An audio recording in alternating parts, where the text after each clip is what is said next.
हमारा स्कूल ये एक ऐसा कैद खाना था जहाँ के नियम कायदे कानून कुछ अलग होते थे।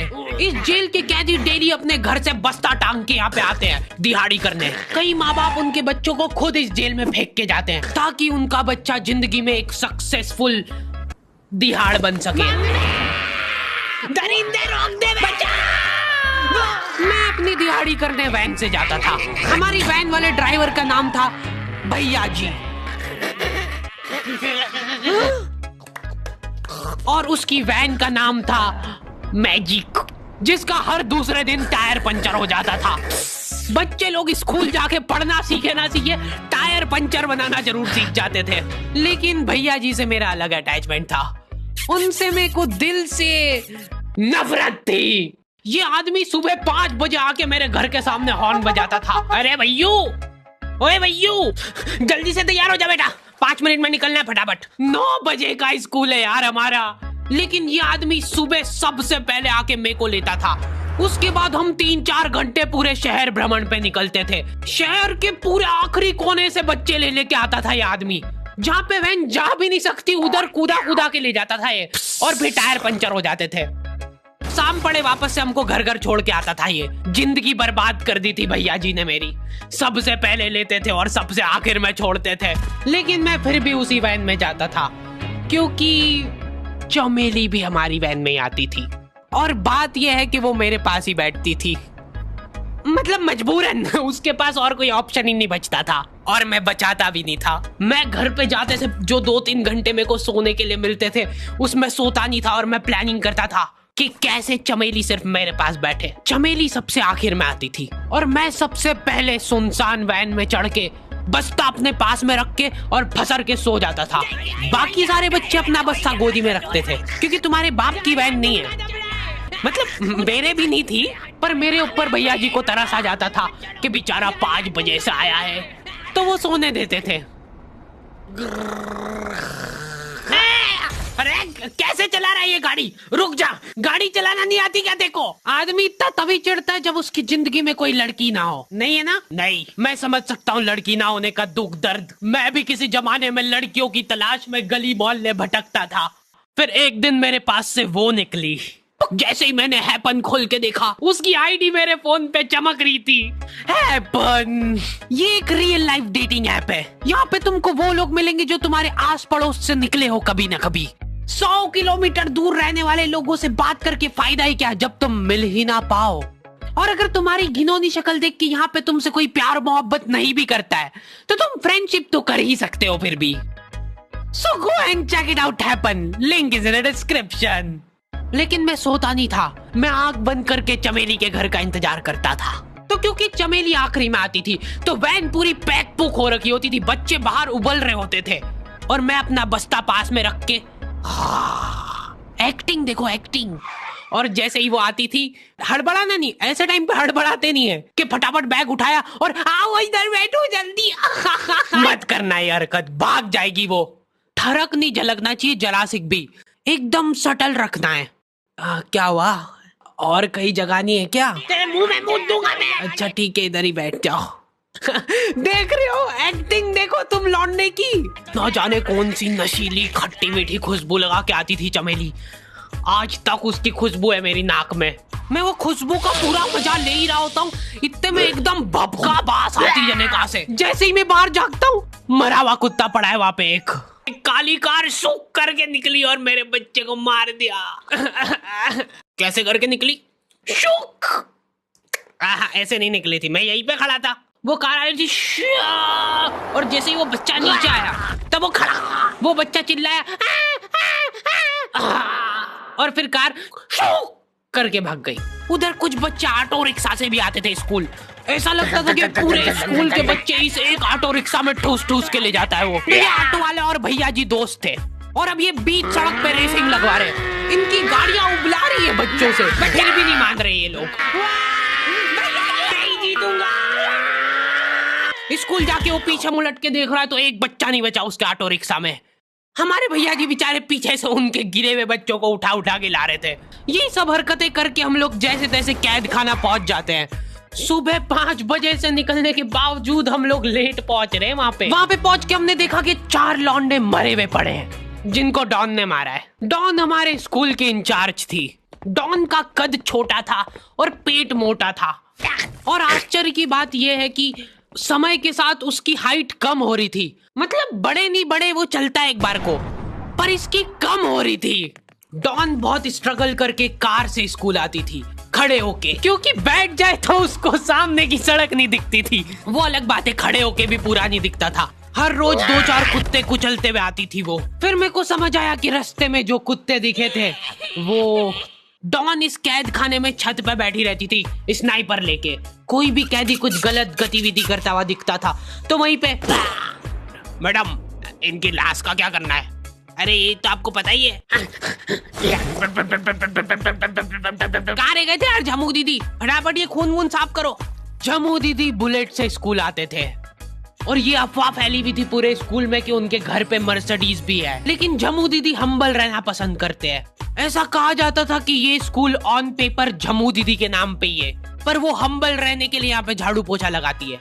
वैसे मैडम इन्होंने करा क्या था? गैर कानूनी पेन फाइट का सट्टा खेलते थे ये लोग क्लास में। उससे मेरे को प्रॉब्लम नहीं है, मेरे को क्यों नहीं? हाँ, हमारी क्लास में पेन फाइट का सट्टा चलता था। हमारे इधर जो लौंडा पेन फाइट में जीतता था सामने वाले का पेन उसका हो जाता था। कुछ बच्चे अपना सब कुछ दांव पे लगा देते थे और कर्जे में डूब जाते थे। फिर भी वो लोग हार नहीं मानते थे और अपने दोस्त से पेन उधार लेके खेलते थे और वापस हार जाते थे।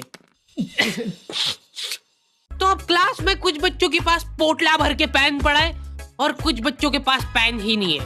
पेन इस कैद खाने की करेंसी थी। जिसके पास जितने महंगे पेन वो उतना रईस। यहाँ पे ब्लैक में पेन इधर उधर होते थे। नॉर्मल लोगों के पास होते थे 5 रुपए वाले जीफी जेल, जो कि तुम एक पन्ने पे लिखोगे तो पीछे 10 पन्ने तक छप जाएगा। और उनसे भी गए बीते लोग होते थे जो 3 रुपए वाला यूज एंड थ्रो लेके आते थे और उससे भी उनकी अच्छी राइटिंग आ जाती थी। बहुत चिढ़ मचती थी यार मेरे को उनसे। और कुछ चुनिंदा रईस लोग होते थे जिनके पास होता था ट्राईमैक्स। हर बच्चे का सपना होता था कि उसके पास एक ट्राईमैक्स हो, साथ में आसपास 2-4 लड़कियां हो। मेरे को प्लीज मेरे को यहाँ पे ऑटोग्राफ दे दो। ये लो ट्राईमैक्स किंग के। ये ट्राईमैक्स क्या बात कर रही है? सही में एकदम रईस लोग ही अफोर्ड कर पाते थे ट्राईमैक्स। वो बाबड़े भी एक एक अक्षर लिख के रिफिल खोल के देखते थे। खाली हो रही है तो एक बार एक रईस बच्चे का ट्राईमैक्स चोरी हो गया। पूरे स्कूल में हाहू मच गई थी। वो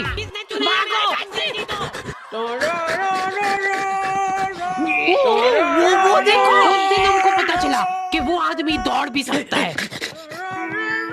हमारे स्कूल में कुछ भी कांड हो रहा है ये आदमी सबसे पहले दौड़ के आएगा। पूरा बैग खोल चोर, और बच्चों के बैग चेक करेगा। स्कूल वालों को भी इसकी सैलरी देते वक्त सबसे ज्यादा आखरती है।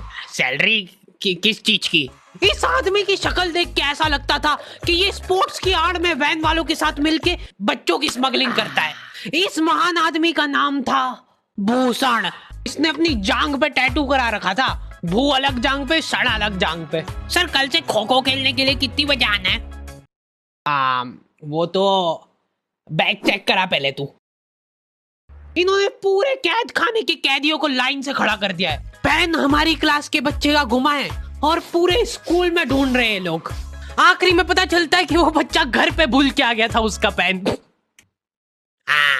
सॉरी बेटा, एक फेट में मुंह देगा।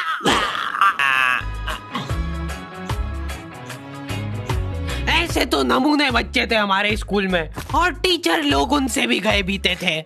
हमारे स्कूल में टीचरों को उनके नाम से कोई जानता ही नहीं है। बच्चों ने उनकी हरकतों के अनुसार टीचरों के नाम रखे हुए। हमारे इंग्लिश वाले टीचर का नाम था छोटा भीम। इससे चिड़चिड़ा आदमी मैंने आज तक नहीं देखा। छोटा भीम की हॉबी थी लड़कों को कूटना। उस बेचारे की हाइट छोटी थी तो बच्चे के मुंह तक उसका हाथ ही नहीं पहुंचता था। बेचारा उचक उचक के मारता था, फिर भी कमर तक ही हाथ पहुंच पाता था उसका। एक पॉइंट पे मेरे को ऐसा लगने लग गया था कि उसको सैलरी लड़कों को कूटने की मिल रही है। कभी किसी बच्चे को बहुत ज्यादा मार दिया, घायल हो गया वो बेचारा, ये लो आपका एक्स्ट्रा बोनस। होमवर्क तुम्हारा बाप करेगा क्या? सर मेरे पापा मर गए थे। तू भी मर जा। ये लो। अरे वाह, नहीं चल रही, सांस तो नहीं चल रही है।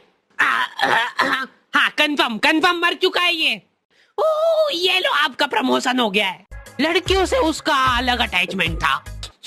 कौन सा परफ्यूम लगा के आई हो? सर थोड़ा थोड़ा दूर रहो। अरे मैं कुछ कर थोड़ी ना।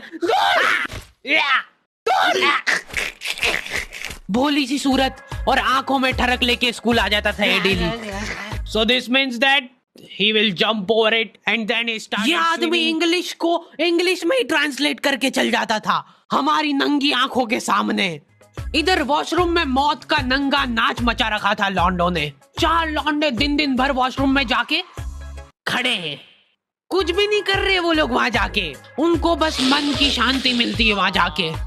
अगले दिन उन चारों ने प्लानिंग करी, कुछ तो प्रोडक्टिव करते यार वहां जाके। अगले दिन वो सब पानी की बोतल लेके गए। अब वो पानी पी पी के हाथों हाथ मूत रहे हैं। और ये टीचर लोगों को प्रॉब्लम क्या है, बच्चे अगर वॉशरूम जा रहे हैं तो एक गया है तो अभी दूसरा नहीं जा सकता है। क्यों? तुम्हारे घर की लेटरिन थोड़ी ना है वो कि एक टाइम पे एक जना यूज कर सकता है। मान लो वो 2 जने अगर वॉशरूम में मिल गए तो वो क्या कर लेंगे ज्यादा से ज्यादा? भाई यहाँ का बल्ब निकाल लेते हैं ना। हाँ निकाल लो, फीस भरी है अपन ने। लॉन्डो को ऐसा लग रहा है कि इन्होंने फीस भर के पूरा स्कूल खरीद लिया है। 10 लॉन्डे कॉरिडोर में छाती चौड़ी करके चल रहे हैं प्रिंसिपल के सामने। प्रिंसिपल को इग्नोर कर रहे हैं ये लोग। इनको ऐसा लग रहा है कि इन्होंने फीस भर दी है तो प्रिंसिपल इनके पैर पड़ेगी। उनमें से आधों ने फीस भरी भी नहीं है। हमारा स्कूल बिल्कुल सेफ नहीं था। हमारे वॉशरूम में चोरियां हो जाती थी यार। बल्ब चोरी करने के बाद सब लोग अंधेरे में मूत रहे एक दूसरे के जूते पे। उधर उधर कर। उसके बाद पूरे वॉशरूम में कुछ दिख नहीं रहा है चोरी करने का। तो ये लोग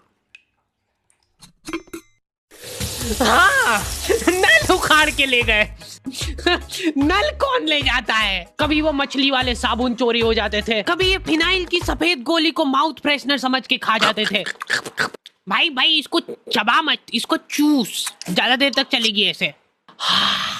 ठंडक हो रही भाई, ठंडक।